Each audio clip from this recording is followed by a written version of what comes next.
Hello guys, welcome to Studying Brief. So let's start the topic. First theory है agency theory. Agency theory का main focus होता है relationship को show करना between the share holder and managers.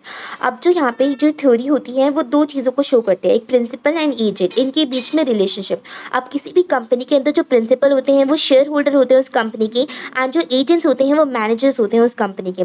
अब ये जो थ्योरी होती है वो सजेस्ट करती है कि अगर कंपनी के अंदर कोई भी कॉन्फ्लिक्ट ऑफ इंटरेस्ट है तो वो किस चीज़ के थ्रू अराइज हो रहा है, ठीक है।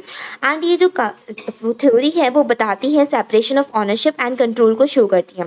एग्जाम्पल के लिए जो शेयर होल्डर्स हैं उनका मेन कंसर्न क्या होता है, मैनेजर्स को प्रायोरिटाइज करना कि जो मैनेजर्स हैं वो अपने ऑन इंटरेस्ट के लिए काम करेंगे over shareholder value. Second theory is stakeholder theory. अब जो स्टेक होल्डर थ्योरी है वो बताती है कि जो कंपनीज हैं वो अपने सारे इंटरेस्ट ऑफ स्टेक होल्डर्स के लिए काम करेगी, जैसे कि एम्प्लॉयज़ हो गए, कस्टमर्स हो गए, सप्लायर्स हो गए या फिर कम्युनिटी होगी।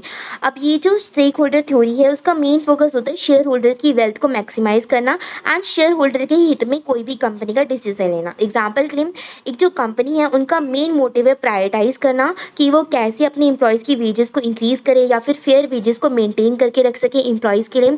Third type of theory is stewardship theory.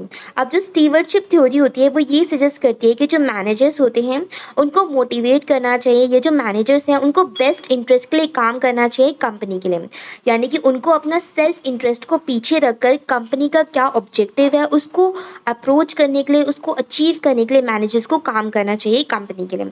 अब जो मैनेजर्स होते हैं वो स्टीवर्ड्स होते हैं इस थ्योरी के अकॉर्डिंग, एंड वो स्लोली रिस्पॉन्सिबल होते हैं कोई भी डिसीजन को लेने में, कंपनी को प्रोटेक्ट करने में, कंपनी के एसेट्स के लिए, कंपनी की रेपुटेशन को मेंटेन करने में विद इन द मार्केट। अब ये जो थ्योरी होती है ये एज्यूम करती है कि जो मैनेजर्स हैं उनके पास सेंस ऑफ ऑनरशिप है कंपनी की, एंड मैनेजर्स को लॉयलिटी को मेंटेन करके रखना चाहिए towards the organisation. Now the fourth type of theory is resource dependency theory. अब ये जो थ्योरी होती है इसका मेन फोकस होता है कंपनी की एक्सटर्नल इन्वायरमेंट पे फोकस करना, एंड कैसे कंपनी जो है वो मैनेज करेगी अपनी डिपेंडेंसी को towards the external resources. External resources जैसे कि हमारे पास कैपिटल है, टेक्नोलॉजी है या फिर इंफॉर्मेशन है। एग्जाम्पल के लिए अब जो कंपनी है वो क्या करेगी, स्ट्रैटेजिक डिसीजन बनाएगी या फिर स्ट्रैटेजी बनाएगी कोई भी, ताकि जो कंपनी है वो जॉइंट वेंचर्स को अचीव कर सके, या फिर कंपनी जो है वो नेसेसरी रिसोर्सेज को मीटअप कर सके, अपनी डिपेंडेंसी को रिड्यूस कर सके, कम कर सके ऑन अ सिंगल सोर्स। यानी कि कंपनी ये चाहेगी कि जो कंपनी है वो सिर्फ और सिर्फ एक सिंगल सोर्स पे डिपेंड ना हो।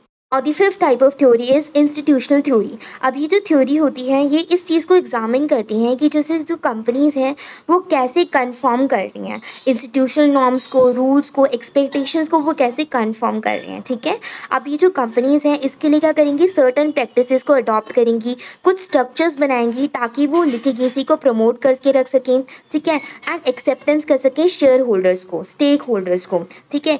एग्जाम्पल के लिए अब यहाँ पर देखते हैं जैसे कि कंपनी है वो क्या करेगी, इन्वायरमेंटल सस्टेनेबिलिटी को डेवलप करेगी, प्रैक्टिसेस को डेवलप करेगी, ताकि जो कंपनी है वो सोसाइटी के एक्सपेक्टेशंस को मीटअप कर सके, साथ के साथ मार्केट के अंदर एक पॉजिटिव रेपुटेशन क्रिएट कर सके, सोसाइटी के अंदर एक अच्छी रेपुटेशन क्रिएट करके रख सके।